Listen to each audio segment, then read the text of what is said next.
خير، صباح السعادة، صباح الورد. هعمل معاكم يا جماعة معبوك بتنجان، معبوش بتنجان. حطيت بتنجان وزيت زيتون وبوريكم بقية المكونات. يلا فلفل مجروش كمية، بابريكا، ملح، فلفل أسود، شرايح توم.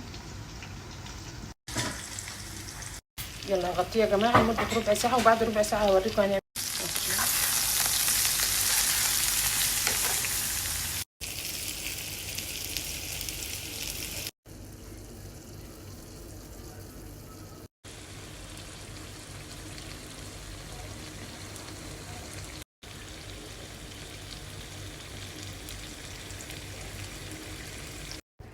هضيف عصير ليمون، تقريبا ربع كوباية عصير ليمون، وهطفي عليها واسيبها تبرد واعبيها في بطرمان واغطي وشها بالزيت واحطها في التلاجة. ناكل منها لمدة اسبوع. بناكلها مع الرز الابيض، بناكلها بخبز، ناس بتحطها على جبنة وتاكل.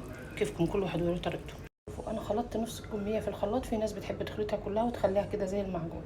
انا خلطت نص وهخلي النص زي ما هو، وهقلبهم مع بعض واحتفظ فيهم بالبطرمان في التلاجة.